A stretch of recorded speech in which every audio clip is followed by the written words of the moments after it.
Do you hear me? Yoo-hoo! Yeah? Now it Hello. works. Great. You can hear me, I can hear you. That's good. So I would like to start with the introduction of Michel.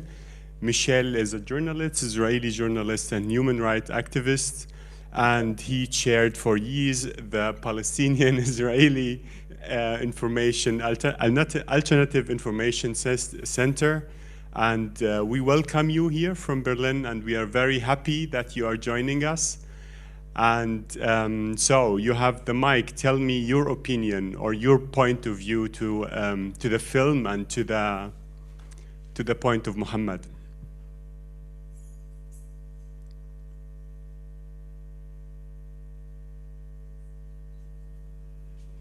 You have to push the button. You have to push the button. Now do you hear me? Yeah, great. I was asked to put the issue of the wall, of the separation wall, in a little bit in a broader context. The wall is only a relatively recent phenomenon. What I would like in few minutes to put on the table is the inner contradiction that there is in the very Zionist project. On the one hand, like many national ideologies at the end of the 19th century, it was based on an idea of a nation state, an ethnic state. To have a state for the Jews, as many other oppressed people inside empires, the Russian Empire, the Ottoman Empire, the Austro-Hungarian Empire, were fighting to have their own national representation, national structure. So the idea of Zionism is to establish a state for the Jews. On the other hand, and this is part of its contradiction, it is, as a colonial process, it is on a permanent process of expansion. Expansion means also to add non-Jews in the Jewish state. In 1947, 1949, a big part of the indigenous Palestinian population was expelled. Today, it's not possible. Today, we have it in the international media in live, and the option of mass expulsion of the Palestinians is not possible. Therefore, the program has to change. And this is where the wall is coming. How to keep a maximum territory with a minimum of indigenous Arab population, with as less as possible Palestinians, without being able to expel them. Not at least not today. We will need a big regional explosion to make it possible. And the idea is to put them behind walls, to create zones for Palestinians, enclaves, in which they live their life.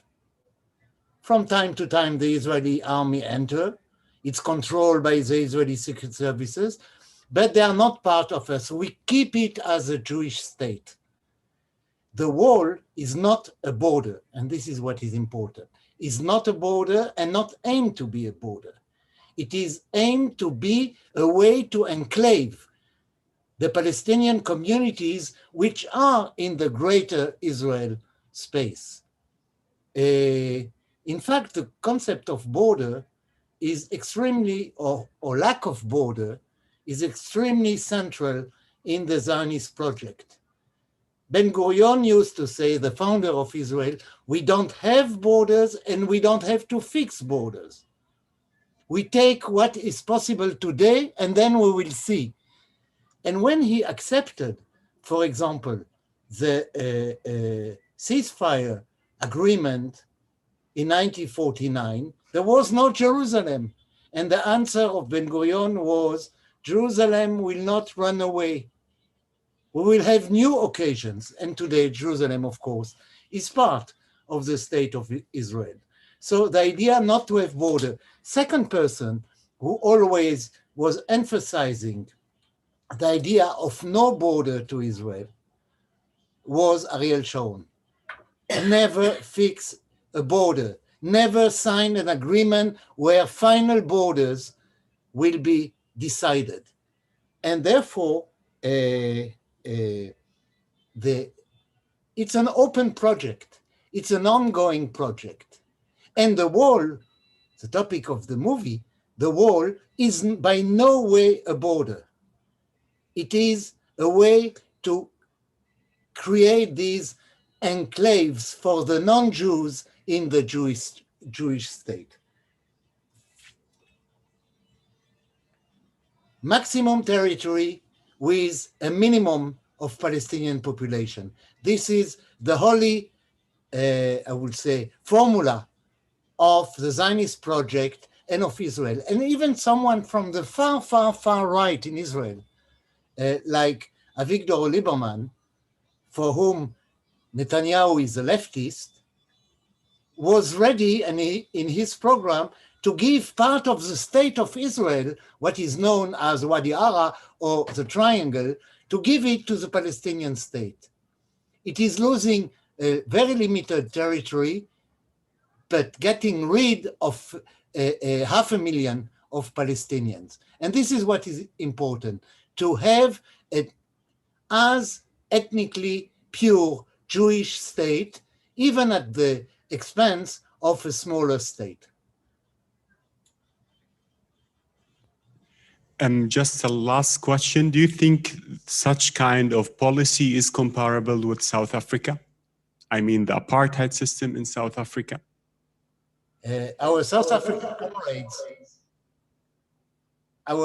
African comrades warned us many, many years ago, don't use the concept of apartheid, please. This is very specific of South Africa, and you have another kind of system, which, and Desmond Tutu said it once, apartheid, much worse than apartheid. This is how he described the Israeli domination system in Israel and in the occupied territories. So I don't want to argue about concepts, whether the concept of apartheid fit or not fit. But, and this is the most important thing, if you take the United Nations resolution condemning apartheid and describing as a crime against humanity, we are guilty of almost every single article of what are considered to be crimes of apartheid. So I don't know if it is an apartheid. I know we are committing dozens of crimes of apartheid according to the international law. I guess everything has been said. Michel, thank you. Thank you very much for taking part. And I would like, thank you very much again. Thank you. So I would like to introduce Leah. Leah is like, since the 70s, human rights lawyer who were defending Palestinian prisoners, including my father. So it's such a pleasure to introduce you and to talk to you. And Leah she got the Hans Litten Prize for defending democracy and human rights. Hello, Leah. Thank you very much for being here. It's a pleasure. Hello. Thank you for having us. And I'm supposed to put questions to Mohammed Lattar, to the one who created this very, very important movie. And when I saw the movie, I thought it is the right thing in the right place, in the right time. And I really hope it will be used as such. It is true that there is some kind of an absurd in the background. The absurd is that after the Second World War, the Jews were part of the people who really needed and wanted to create international law and international rules according to which you handle wars or situations of conflicts. And then there was the beautiful Geneva Convention and those beautiful rules that we are breaking day by our occupation. And the subject of the movie, the trial that took place in The Hague, is a part and a result of those laws. And in the kind of absurd, Israel denies it and disregards it altogether. So I think the movie should be shown everywhere. And I'm looking, that's why I want to ask you, what are the immediate reactions of people who see it? What are the immediate reactions of people of law who see it and realize that although it was a beautiful, excellent decision, nothing happened on the ground? Mohammed, it's for you. You want the reaction of people who see the movie? I want people who have reacted to the legal background.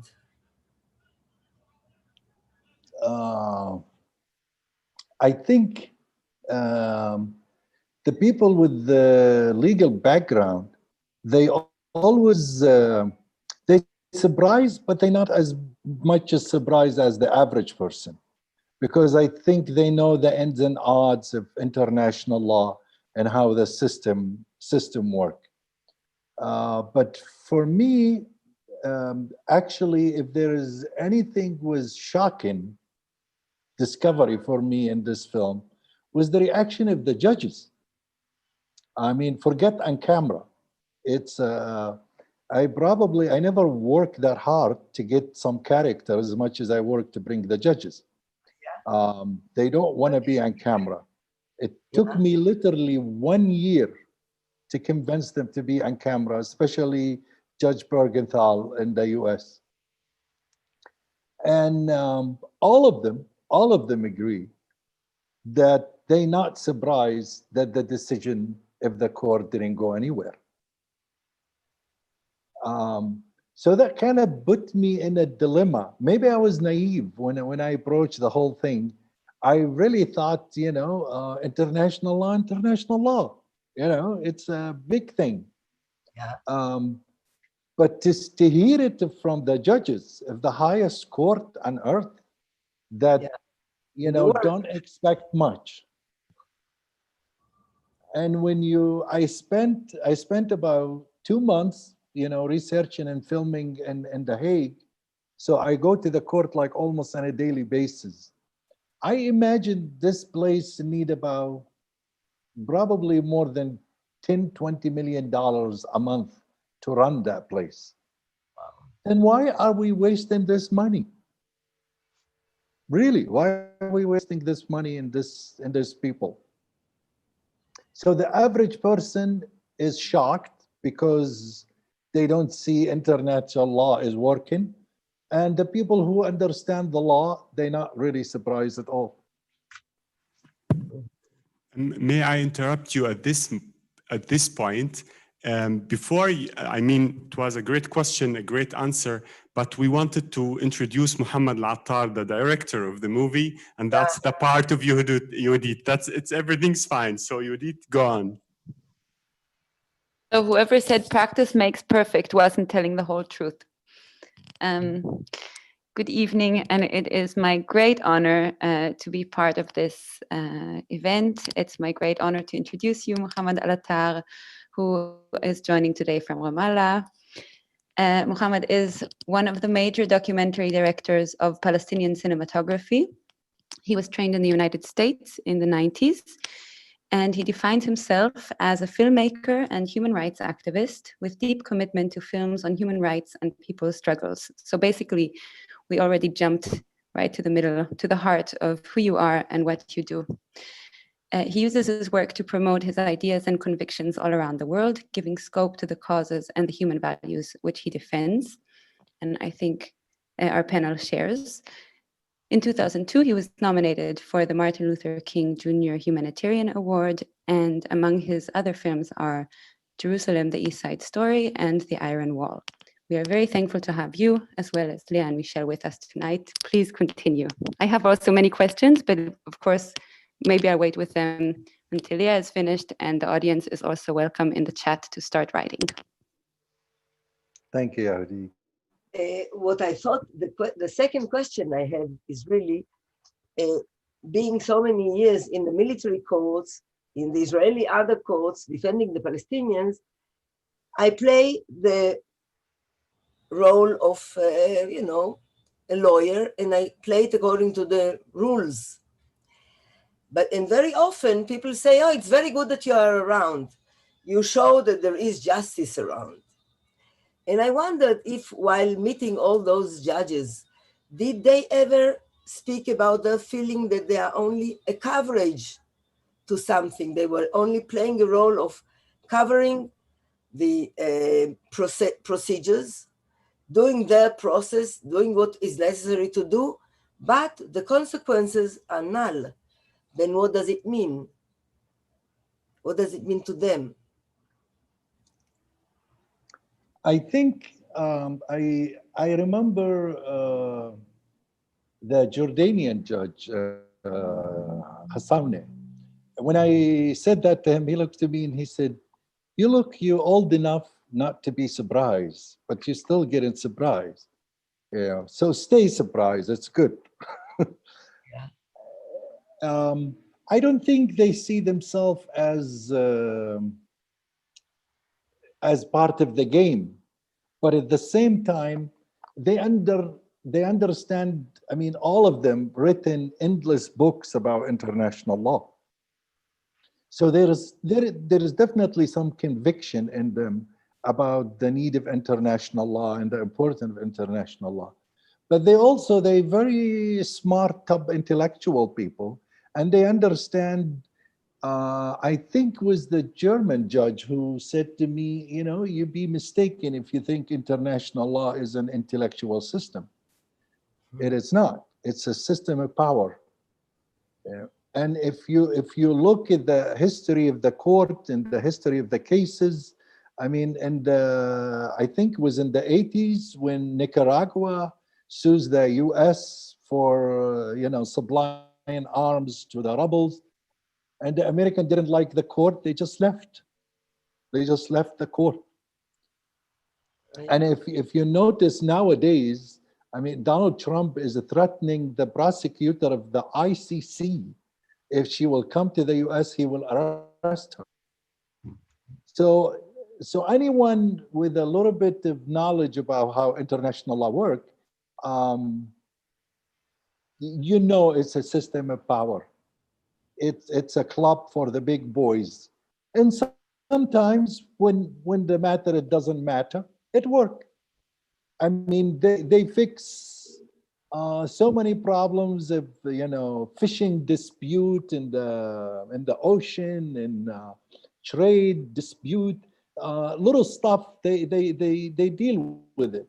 But I think when it comes to human rights is a very hot issue in the court, because when you talk about human rights, then now you're gonna accuse someone of violating human rights. Yeah. And Judge Bergenthal, I think, I mean, in the film, we didn't really show it, but all of the judges kind of gang up on him because he was claiming that human rights, it has no business to be in the court. A human right is a political question, not legal question. Mm-hmm. the wall, of course, basically is also the separation wall. And I know that the wall worked, it works until now. It did create real separation between Israelis and Palestinians. And for us, the left wing of the Israelis, those who think that there is no future without working together and without cooperation, it is a real tragedy.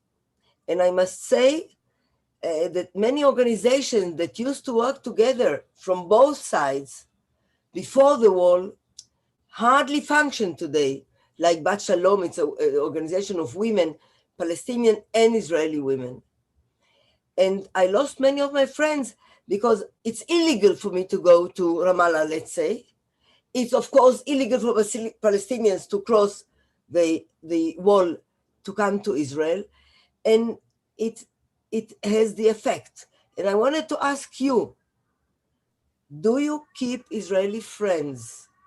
Do you manage to have some relationship, warm, real, genuine relationship with Israelis in spite of this wall? Yeah, and now thanks to Zoom, we Zoom on each other now. We talk by Zoom and the phone. But to be honest with you, it's difficult. Yeah, it's difficult to. I mean, without the corona, it's difficult to maintain a true relationship with Israelis. I have many friends, and I have a few of them. They really like dear friend. We celebrate birthdays together, and they call me on holidays, and I do the same with them. And it's more and more when we get together. We avoid the conflict. We just completely avoid the biggest elephant in the room, and try to pretend like we really normal and we can have a normal relationship. But it's not. It's not. And I think the separation between people, I think it's one of the Israeli government goals. It's to keep the people separated. Yeah. I think I claimed, and I still claim it, and many of my Palestinian friends don't like that. I really think our best allies is the Israeli left, is the Israeli people. Yeah. And now when you look what happened between the UAE and Israel, I think that can just confirm my thoughts. I think at the end of the day, the two sides, we're going to find a way to live together. We're not going anywhere, and they're not going anywhere. So we're just going to, we're just going to have to find a way. But at the moment, it's difficult. It's very difficult. It is. Now, all the events, of course, everyone knows that happen every day by the border of Gaza. The fence, there is a fence there, no wall.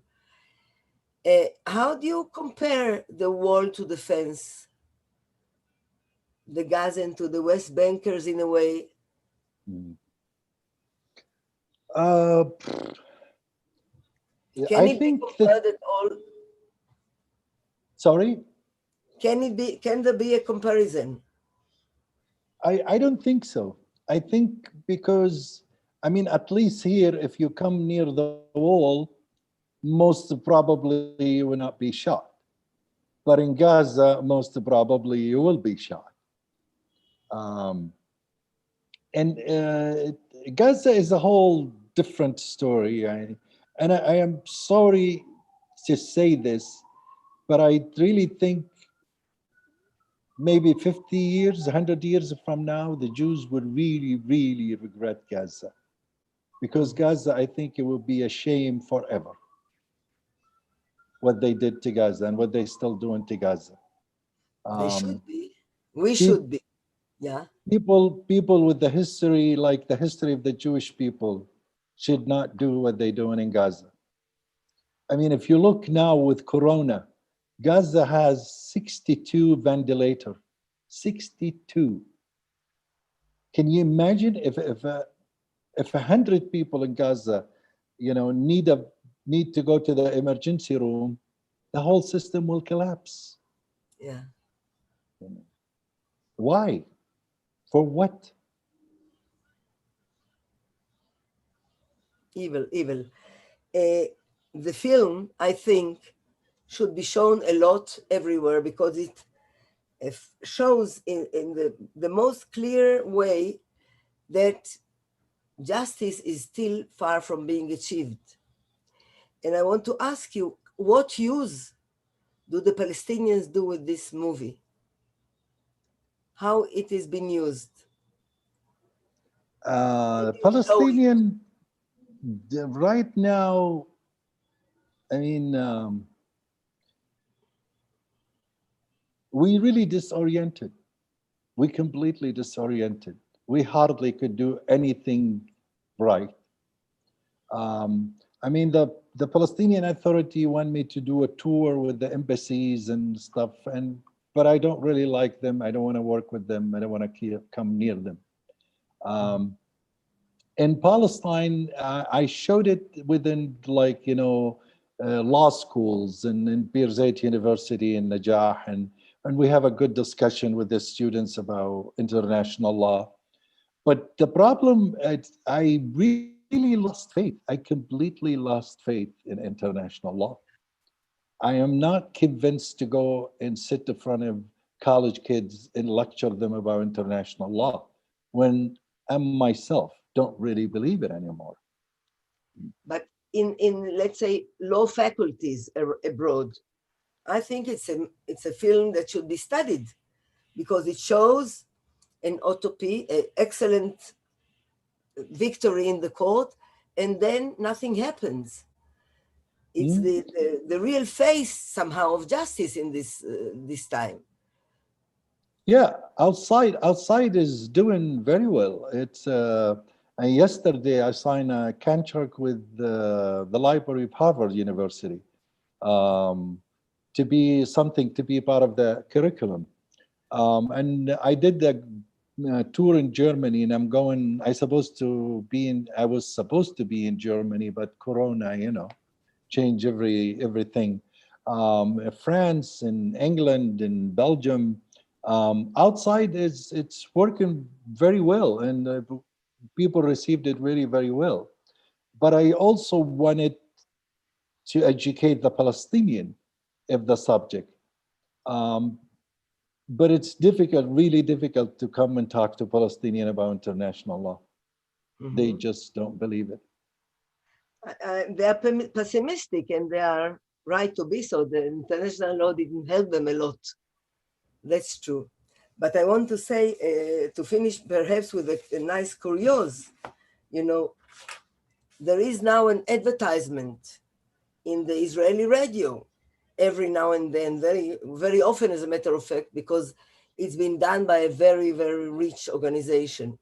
The advertisement goes like this. Hi, mommy, in Hebrew. Oh, they just arrested me now in Heathrow. The British police is asking me, what did I do in the army? What shall I do, mommy? And then comes another voiceover of the organization that is called Shurat Hadin in Hebrew, but in English it's Israel Law Center, and the other voice says, yes, before all our officers and young soldiers will be caught and brought to Hague, please know that there is someone who will defend them there. We are the organization that will defend them, so please join us, donate to us, etc., etc. It's a very active organization. When I heard it, and then when I saw the film, I said, there is something about it, perhaps. Maybe we are promoting the international law now and the Hague now with this activism from the right wing. And I will let you answer, of course. I just want to add another thing that I often think, gee, how come whenever anyone comes to Israel or crosses the bridge from Jordan, for instance, or a Palestinian, there is a row of interrogation. What did you do? What do you think? Give me the slogan of your computer.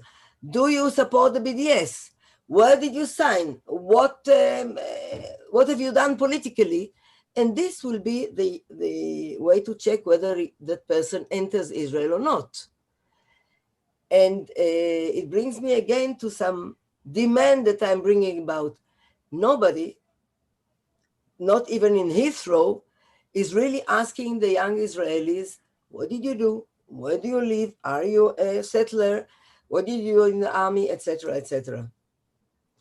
So maybe this other side of your movie, what can you comment? I could add one more question to your question in the bridge. That was really surprising for me. It was a young lady, and she asked me if I'm married. I said, I'm divorced. And her next question was, why did you divorce your wife? I swear to God, that was the question. She asked me, why did I get divorced? I said, well, if you can explain to me how that related to the security of the state of Israel, I will answer. She said, no, just answer the question. And, to be honest with you, on the bridge, I'm a chicken. I'm very coward. I want my visa. I want to go home. So I answered her question. I said, we didn't get along. Is that okay? Is that enough? She said, yeah, that's okay. And she wrote it down. That was the answer. You will find it sometime. Yeah, I'm sure. Yeah. So we are talking about optimism or pessimism. This is the last question. Optimism or pessimism? Where are you? If you look at the situation and everything, you will be out of your mind to be optimistic. But however, me personally, I am optimistic. I think if you go back just 70 years ago, if you would have said to the Jewish people, the nightmare of Nazism will be over, they probably would have laughed at you. But Nazism is over. And look at where the Jews now. And I think one day the Palestinian will have their day under the sun. I completely recognize that we lost the battle. Right now, we lost the battle. But I don't think we lost the war. Yeah, and I hope my kids, my grandkids, and your grandkids will not have to fight it by war. I hope when we get rid of Netanyahu and all of this, be honest with you, I don't understand Israeli society, not because of the occupation, because of Netanyahu.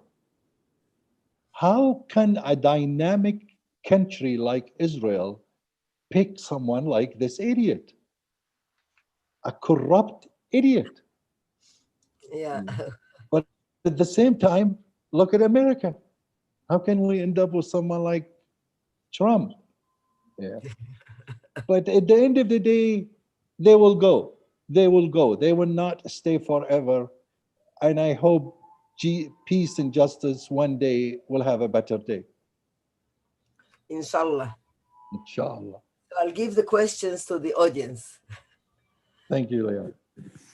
Thank you very, very much. Yallah, here comes the German. Any German bold enough to make a question?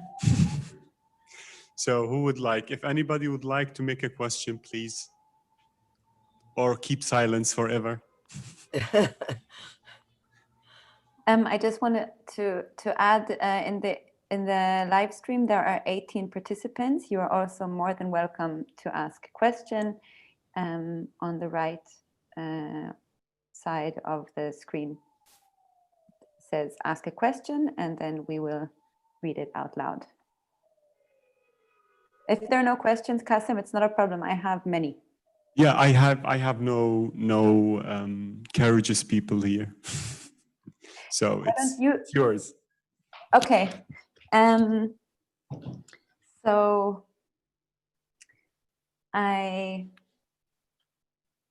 first of all, the conversation was also very interesting. So thank both of you also for that. And I think you're touching many points. And I'm sorry, Mr. Alatar, to say that many of us don't understand our society, but I think we are. I think many of us are also looking at the schools of thought in which these systems are born, and trying to understand them at the core and not only at the symptoms. So if speaking of optimism, maybe to bring in a bit of optimism, we'll see how that goes. I wondered if you would make the film today, if there is something that you would add or something that you would have maybe taken away. And also, how did you know or decide when it was finished?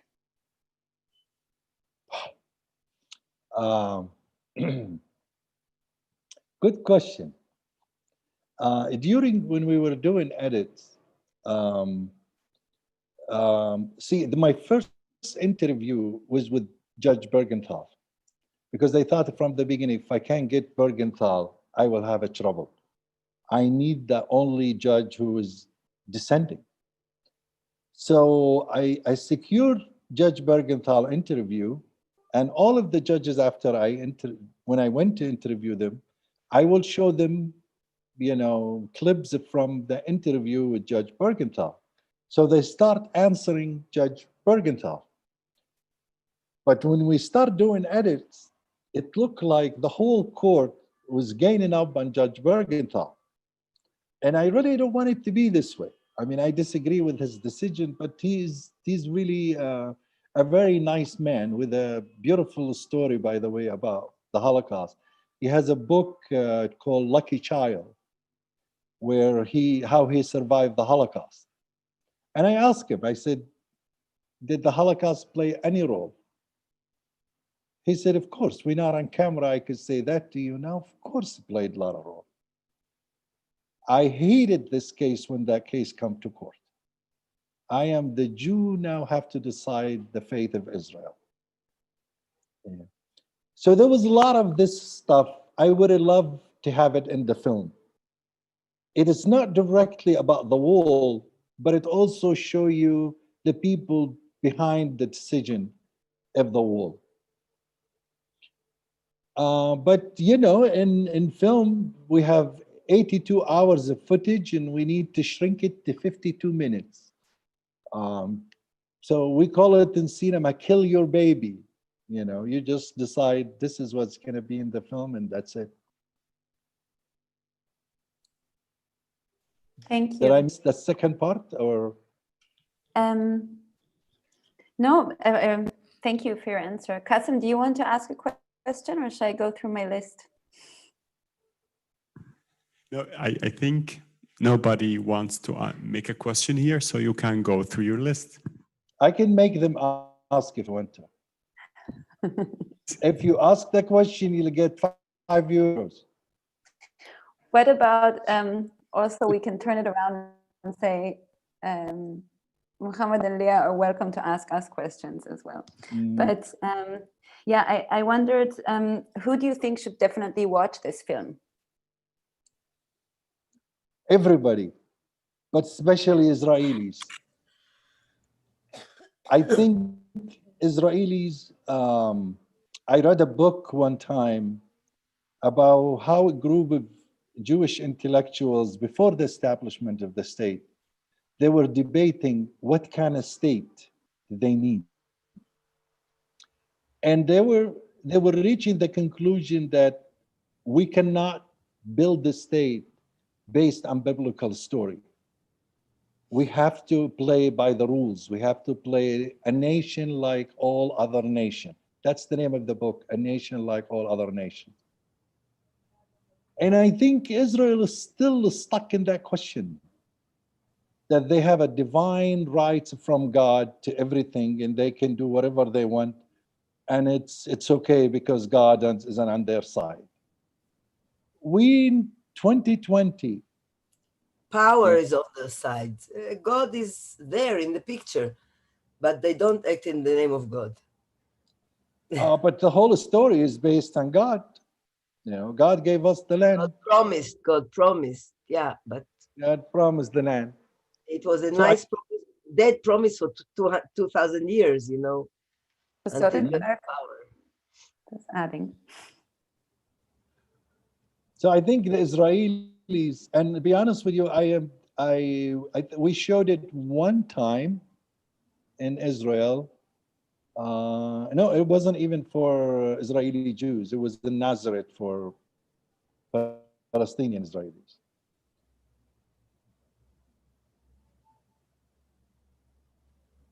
Mhm. And was there something that you found while making the film that you didn't expect, or something that you expected and you didn't find? And then I give it back to Leah because I'm sure she also has more questions. I think my interview with what's his name, Israeli general. There's Forget so his many. name. We have so Yeah, many.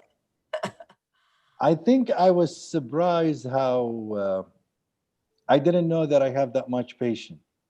The one who was concerned with the wall. You, Yes, I have his name. Tirza. Yeah. Tirza. This man is he's a settler first. He's a very right wing, and to him the whole thing is about security. And he kept talking to me not as a filmmaker, as a Palestinian. He will point at me and push me in my chest. You. And there was police around him, and they need to check us before we do the interview. And we met him at the checkpoint. And he kept telling me how much he knows the West Bank better than me. And you know, he knows the West Bank better than Arafat. He used to point in the map to Arafat some stuff. You should He's believe him. Yeah. he's a big ego.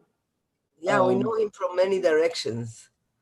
If this man, and you know what he's doing now? He has a No. company in Europe building walls. Yeah. Yeah, he is Possible. building the wall for Hungary now. Yeah, and he told me he was hoping to secure the deal of the Mexican wall because that's a good money. Yeah, so Israel now will be famous for building walls. Yeah. Wow. No, I didn't know, but I know him before the wall, when he was really responsible for so many areas and land confiscations. He was the great expert for it. Mm. Yeah. Yeah, he is. This is why we need less experts, or other experts, new experts. Kasim or Leah. Leah, do you have another question? And then Kasim, I'm finished with mine. Thank you. I don't know. The question is usually, how can films have impact on reality and on the future? And I hope it has. I hope it can really bring forward some understanding of the situation, the weakness perhaps of the world vis-a-vis the power of Israel. And I think it should be shown, and it should be shown all around. You know, I don't think I never made a film and thought, okay, now I'm gonna change people's mind. Um, it my hope always to give you something to think about. Yeah. Just think about. And I don't want to convince anybody. I don't think I have the ability to convince people, but I hope I have the ability to plant things in people's head. Just think about this. Think about this situation. I mean,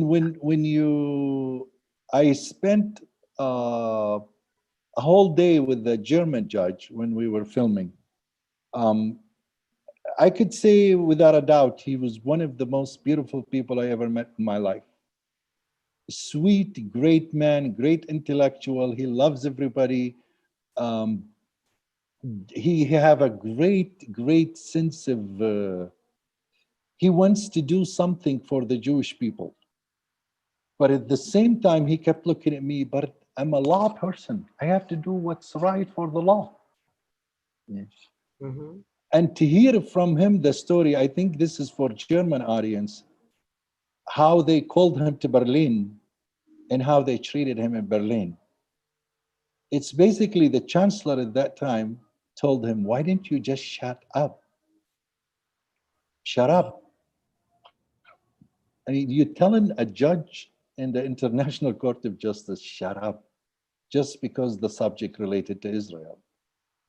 Mm-hmm. I think this film made me see the exceptionalism of Israel more than anything else. It's just how exception Israel and how exception is the way we deal with Israel. Yeah.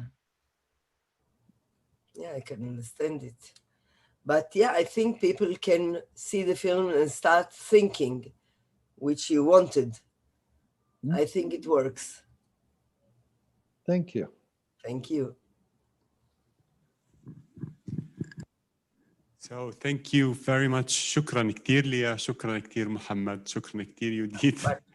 Thank you very much for the nice talk, for your additional explanations, and yes, so.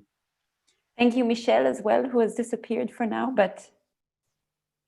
Thank you for having us.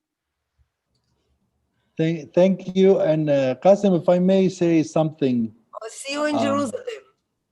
See you in Jerusalem. But I want to thank all of you really for, I know we live in a very special time now, but for you to also find the time to think about the Palestinian, it's heartwarming. I think if you were to ask me now, what is the most desperate need the Palestinian need right now is hope. And we don't really know how to get hope. But I think just to know that there is someone in Germany, in Berlin, thinking about it, that by itself hope. So thank you very much, guys. Thank all of you. Leah, Hadid, Imakai, Qasim, people in the audience, thank you all for doing this. Thank you. Thank you. Thank you.